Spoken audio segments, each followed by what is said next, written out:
Hello friends, and welcome back to my channel. Today is the 42nd day of my 11th ENTRYPOINT WATERFAST.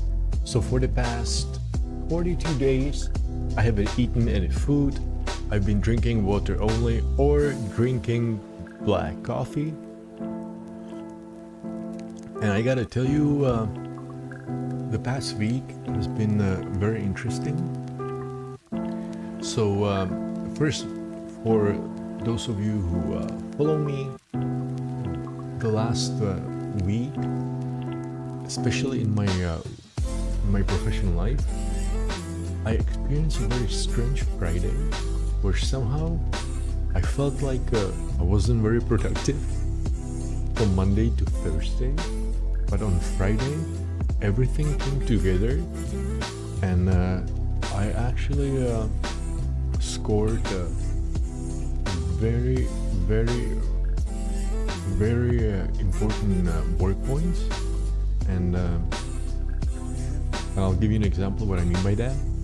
So every year I have to come up with a Christmas present for our top 200 customers. I work as a marketing director. So this is my third year. So the first year I made oh my god, too bad I don't, like, it's behind me. I'm gonna go for it. I'll show it to you maybe if you're interested some other time.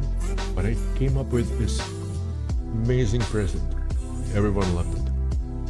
So the second year I came up with even a better one. And already since last November, like every single week, I'm being asked if I've thought of or came up with a present for this year. And from Thursday night to Friday night, I came up with it. And it was really amazing how somehow on Friday, I felt like this stress, I guess, or something that I carried with me all this time, it just disappeared. It was great. And a lot of things happened on Friday, so this was very interesting. Then on Saturday, I did another of my chess experiments, because I try to play. The experiment is that I play chess online. I want to see if my ELO will improve or not. Now what's interesting is that when I played the first session last Saturday, 2 weeks ago, and I played it for 10 hours, my ELO jumped up by, I would say, 150 points, but then it dropped down and it stayed level. So that was the first round of the experiment. The second round of the experiment, you can also see it on my YouTube profile right here in this video. I did it for 8 hours, and I actually played worse than a week ago. So what I'm gonna do is that next Saturday, 6 days from now, I will play again. And this is the one of the announcements I want to make, is that I will end this Waterfast a week from now on Sunday. So I will do, now we're talking about the chess experiment, so I will do it on Saturday. That would be 48 days not eating, and then I will continue to do this chess experiment 2 more times. One right after I start eating, so probably Monday 8 days from now, and then I will do it a week later, and that way I will close the experiment, and we will see if the brain works differently during fasting, during the initial eating, and then a week later. So that's for that. And as I said, I will stop next Sunday, and I will tell you guys how I'm gonna eat this first time. And it's actually really nice, and it somehow ties together with my approach to life. And I have to say one more thing, and I hope you listened all the way till here. The title of this video is the meaning of life. And of course, after I tell you how I'm going to start eating, I will tell you what I consider a big insight for myself called the meaning of life, or maybe one of the meanings of life. So next Sunday, imagine this, right? So back in I think 2017 or 2018, I read an online article. Maybe later, or maybe for the eating, I will include it in the description to the video. But I think Tim Ferriss, you know him. I think he's he does videos and he publishes information about success and how to work on yourself. So back then in 2018 or 17, I read his article where he says that one of the best diets, or the way to eat, is to eat Mexican food, but to drop out the tortillas and rice, and basically just eat the meat, the vegetables, and maybe beans. And I found out back in 2017 and 18 that there's this food chain in the Czech Republic that has, when you go to a food court in shopping malls here in Prague, Czech Republic, that they do Mexican food. So back in 2018 and 19, I used to go there, and I would order something what they called the burrito bowl. And I got beans, guacamole, all the meat that they had, vegetables, and it was great. So, back then I didn't know that this was keto food, low carb, right? So every now and then I would go there, and then I did my first water fast in 2019. And when I finished this water fast, or during this water fast, actually the first one, in 2019, that I was 43 years old, the first fast somehow opened my brain to cooking. And I started cooking, and I realized, I'll tell you what I realized. So during the fasting, I was looking on YouTube videos. I think because of, it somehow when I guess you don't eat, it satisfies you to look at the YouTube videos about food. And I was looking at food, and I really enjoyed videos where someone was cooking. And by looking at the videos, and the first fast I did for 50 days. So for 20-30 days, I was every day looking on videos how people cook. And I feel like I almost learned how to cook. So I ordered all the cooking equipment because I didn't have anything because I never cooked. And when I finished the fast, I cooked myself something. I don't remember what it was. I cooked it. When I was eating it, I was like, holy smokes, this is so good. That's unbelievable, right? But then I realized that, hey, maybe it's because I didn't eat, right? So a few days later, I cooked myself something else, and again, I was so amazed. And when I say amazed, I was amazed because I knew that I didn't know how to cook, yet the food tasted better than all the foods that people cooked me my whole life. So then I think I invited my son, and I cooked him something, and he loved it. So I'm like, okay, that's interesting. So then I cooked something for my parents, and they loved it. So I was thinking, hey, maybe I can cook. So if I can cook, let me like raise the bar. So eventually, I think it was December 2019, I somehow it happened that in December 2019, I was supposed to cook food for 15 or 10 of my friends who would all meet in downtown Prague in the flower shop of my friend, and we would have a big dinner there. So I said, you know what, I will cook for my friends. So I prepared a three-course menu. Now I don't think it's correct to say 3-course. It was something like a starter that you can just like take with your hand. And then it was the main course, and then it was dessert. And for the main course, because so I pre-prepared all the food at home. And I put it in my car and I drove there, and there I had to finish it off. And so I planned everything, and of course I didn't just want to give them food, but I want to give them more than just food. I want to give them a big experience. So back then I was explaining to them this story about me searching for the diet, and then finding this fast food chain in Prague. It's called Habanero, and I told them how I would go there and order this burrito bowl, and I told them that I want to recreate this for them. So for this meal I created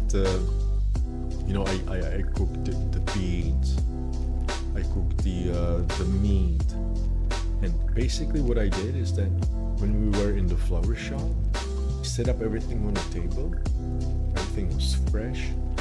It also brought heaters and everything, and they were standing there, and I told them the story.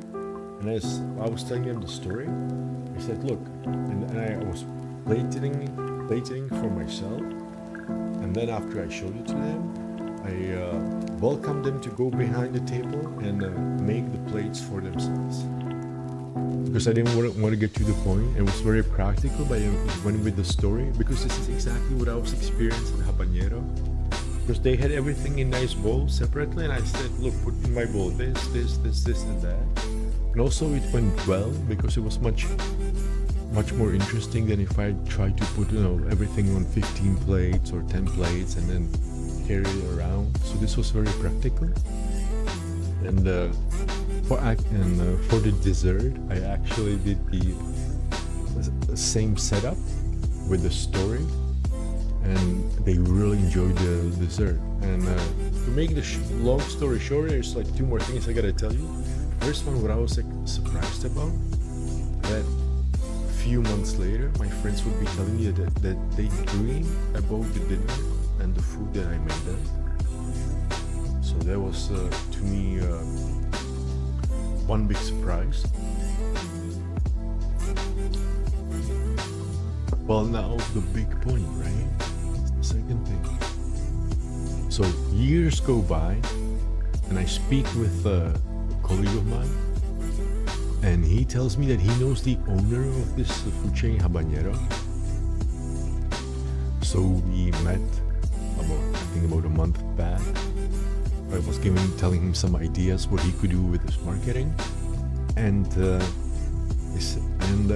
I told him, you know what? You have everything so fresh.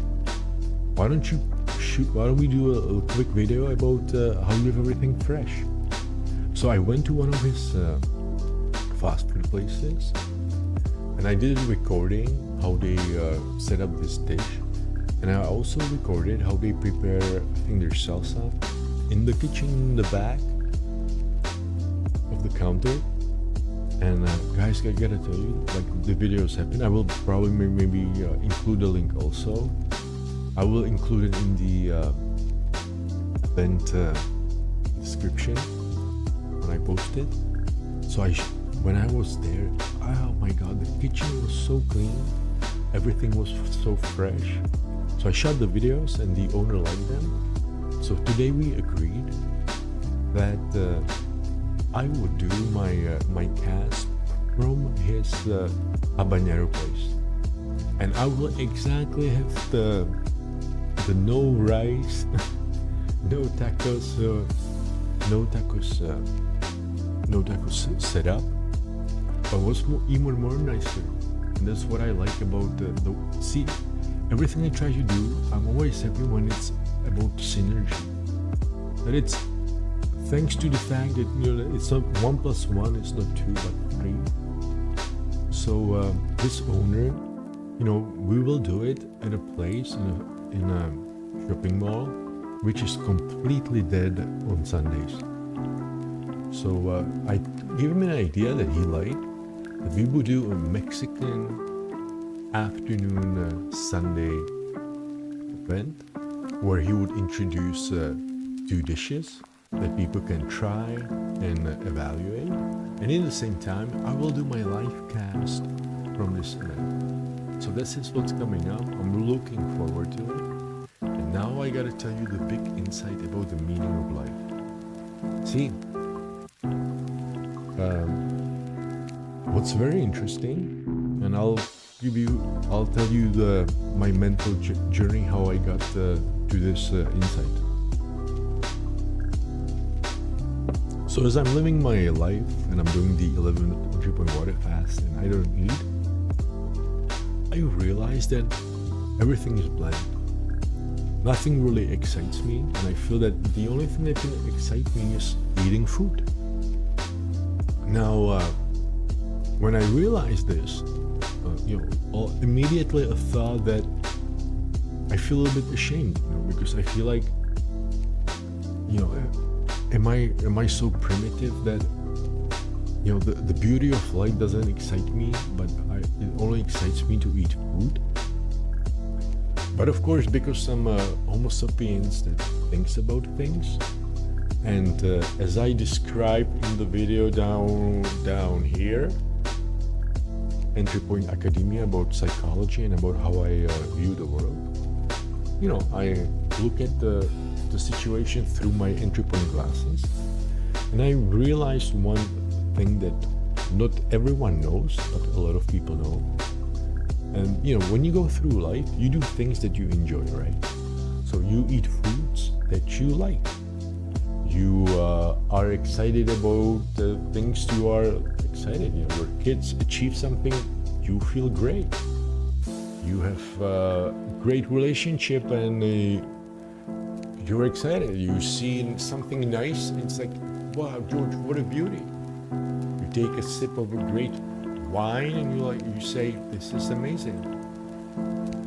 Now, this is not exactly what's happening. That's what you say, but in reality what happens is when you do these activities, your brain releases dopamine. So when the brain sees something that it likes, it sends you dopamine. When the taste buds react in a certain way, the brain sends you dopamine.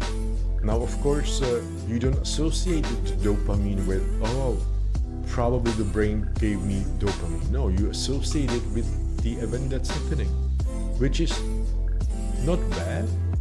This is actually desired. You know why it's desired?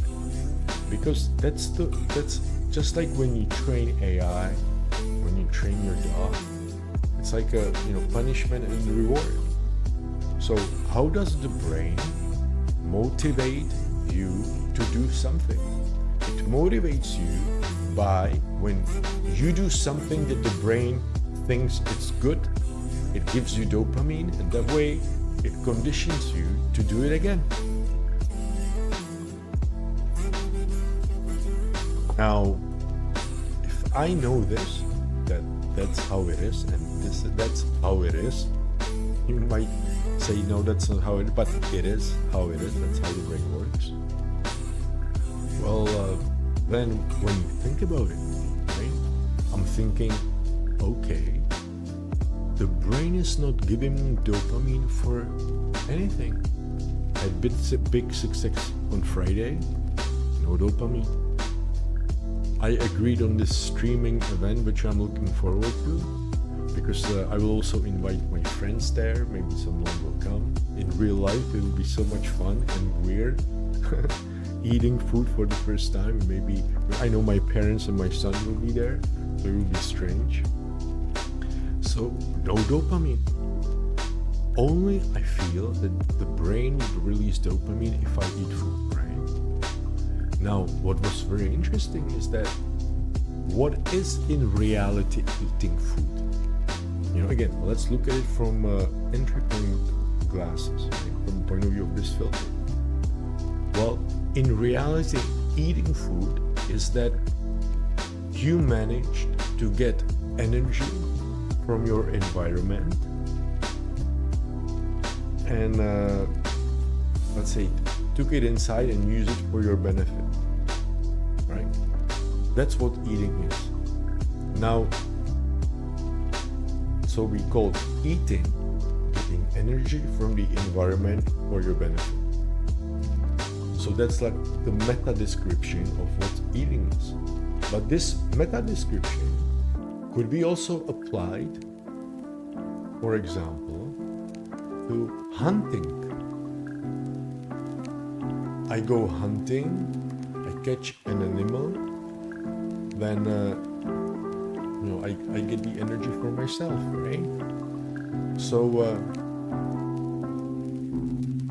if hunting is the same thing as eating, so let's look at hunting, right? Now, what is hunting? Hunting, again, when you look at it, it's not just, oh my god, I want to catch something and then eat it or release it. No. When you look at it again through entry point glasses, hunting in reality is the most important fundamental engine of the most important fundamental principle on this planet and probably in the universe, which we call right now evolution. Why is evolution important? Because evolution is a mechanism that forces individual organisms to evolve and become more advanced. So if long time ago, as I described in the video over here, so about 500 million years ago, our ancestors came out of the sea, right? And these ancestors didn't know how to, couldn't stream anything, couldn't develop AI, couldn't make these glasses. But through the process of evolution, they evolved so that they were able to evolve into the form that we are right now. That's why evolution is important. The main gear, the main engine of evolution is hunting, which the meta description is trying to get the energy. So hunting, you have the predator and you have the prey. So the predator is going after the prey, and the prey is coming up with strategies how to escape the predator, and the predator is evolving its strategies to get to the prey. And that's exactly what the engine of evolution is. Because by trying to come up with better strategies, you are evolving yourself. And you see it because it's universal all over the place. You look at cell phones, they evolve too, right? Because and which way do they evolve? They evolve again to make us more productive, to make us more safe. In other words, to be better from the meta point of view, hunters. So let's say that you are God or the programmer of evolution, and you come up with this great thing. Hey, they will be hunting, they will be trying to run away, and we'll make this environment, and we will just let them come up with strategies, and we will watch which way they will evolve. Well, it's more than genius idea. It's like amazing way how to set up an environment and over time watch how it evolves, right? Now, so we set up this environment, then we realize it's not working. Why is it not working? Well, they are not motivated to hunt. And then you realize that logically, that eating must be the biggest motivator for someone to go hunting. And how would you make eating the biggest motivator? Well, by the brain giving the biggest dopamine dose when you eat food. Because by brain giving you the biggest dopamine dose when you eat, it motivates you the more to do whatever it takes to get the food, to hunt, because that's the engine of evolution. Now, this was my insight and my hypothesis, right? So I checked on the internet, and what's really to have a list of what the dopamine doses are for various activities. And if you take away drugs, food is number one. Now, so this was my big insight, because I can okay? Now, not only, but let's apply the insight to what I'm experiencing and what I think I will be experiencing and what you are experiencing. So I go through life and I see that I don't get dopamine dose for anything. Nothing. Everything's bland, right? So first thing is that, hey, maybe you can imagine it like, I don't know if you've ever seen it, but you have glasses set up into a pyramid, and then someone takes a champagne, they pour it on the first glass, and it overflows to the other ones. So imagine that the first glass is called, eating food. Then on the second level you have sex, you have, like these, let's say the main basic things. And then let's say you have, movies and like other stuff.